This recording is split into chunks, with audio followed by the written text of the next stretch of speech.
সুপ্রিয় ছাত্রছাত্রীরা, আজকে তোমাদের জন্য একটি ক্লাস নিয়ে আসলাম। ক্লাসটি হচ্ছে আমি মহাকর্ষ অভিকর্ষের উপর যে বিভিন্ন টপিকস গুলো শেষ করেছি, তার পরবর্তী যে টপিকসটা হচ্ছে মহাকর্ষীয় প্রাবল্য। এই মহাকর্ষীয় প্রাবল্যের উপরে আজকের কথা বলবো।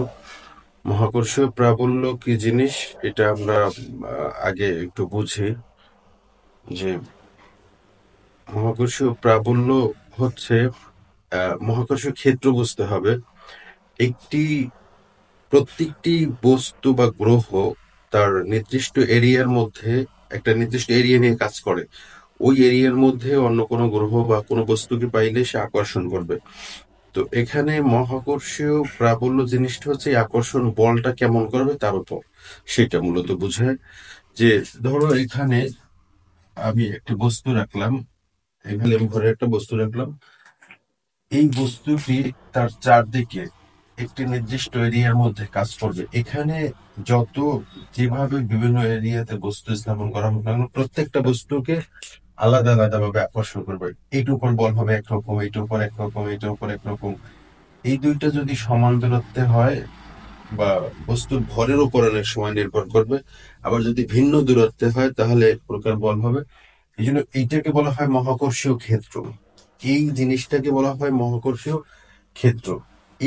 এই বস্তুর জন্য তার যে এরিয়ায় কাজ করবে এটাকে বলা হয় মহাকর্ষীয় ক্ষেত্র। মহাকর্ষীয় ক্ষেত্রের কোন বিন্দুতে একটি বস্তুর উপর যে বলটা কাজ করে তার নামই হচ্ছে মহাকর্ষীয় বিভব। তাহলে মহাকর্ষীয় প্রাবল্য। তো মহাকর্ষীয় প্রাবল্যের সংজ্ঞাটা কি হবে? মহাকর্ষীয় প্রাবল্যকে যদি দ্বারা প্রকাশ করা হয়, সমান এ ভাগ এম। মহাকর্ষীয় প্রাবল্যের সংজ্ঞা হচ্ছে মানে মূল সূত্র হচ্ছে সমান এ ভাগ এম। অর্থাৎ একক ভরের উপর যেই পরিমাণ বল ক্রিয়া করে, অর্থাৎ প্রত্যেকটা বস্তুর উপর আলাদা আলাদা বল ক্রিয়া করে, একক ভরের বস্তুর উপর যেই পরিমাণ বল ক্রিয়া করে তাকে মহাকর্ষীয় প্রাবল্য বলে। মহাকর্ষীয় প্রাবল্যকে দ্বারা প্রকাশ করা হয়, অর্থাৎ সমান এ ভাগ এম। তাহলে মহাকর্ষীয় প্রাবল্যের সংজ্ঞা পাইলাম যে একক ভরের একক ভরের বস্তুর উপর যেই পরিমাণ বল ক্রিয়া করবে তাকে মহাকর্ষীয় প্রাবল্য বলে। তো মহাকর্ষীয় প্রাবল্যকে কি দ্বারা প্রকাশ করা হয়? দ্বারা প্রকাশ করা হয়, সমান এফ ভাগ এম। এটা হচ্ছে মহাকর্ষীয় প্রাবল্যের সূত্র। তো এটার এককটা কি হবে তাহলে? এটার মহাকর্ষীয় প্রাবল্যের একক হবে নিউটন পার কেজি। মহাকর্ষীয় প্রাবল্যের একক হবে নিউটন পার কেজি, কারণ বলের একক নিউটন এবং ভরের একক কেজি, এই জন্য নিউটন পার কেজি। এটির আহ, উম, এটি কি রাশি? মহাকর্ষীয় প্রাবল্যটা কি রাশি? ভেক্টর রাশি। মহাকর্ষীয় প্রাবল্য হচ্ছে ভেক্টর রাশি। মহাকর্ষীয় প্রাবল্যের মাত্রা কি? মাত্রা হলো, এটা গেল একক, এটা রাশি,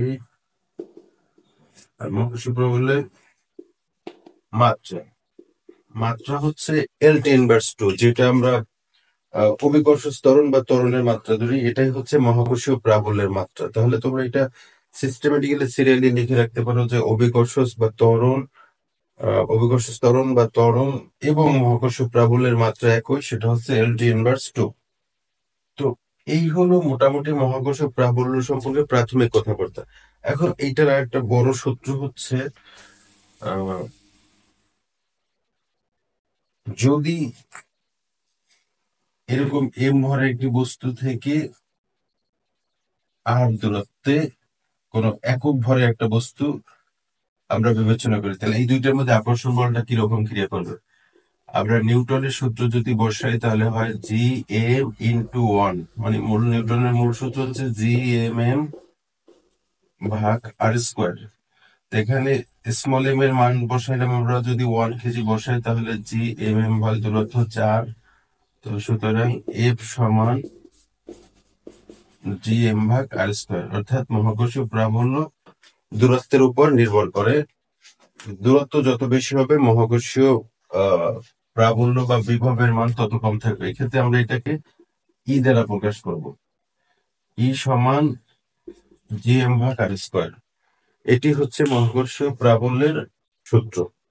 তো মহাকর্ষ প্রাবল্যের মূল সূত্র হচ্ছে ই সমান এফ ভাগ এম, আর দূরত্বের সাপেক্ষে যে সম্পর্ক সেটা হচ্ছে ই সমান জি এম ভাগ আর স্কোয়ার, যদি একক ভরের বস্তুর ক্ষেত্রে বিবেচনা করা হয়। অর্থাৎ দূরত্ব যত বাড়বে মহাকর্ষ প্রাবল্য তত কমবে, দূরত্ব যত কমবে মহাকর্ষ প্রাবল্য তত বাড়বে। এই হলো মহাকর্ষীয় প্রাবল্যের উপর প্রাথমিক বা আলোচনা।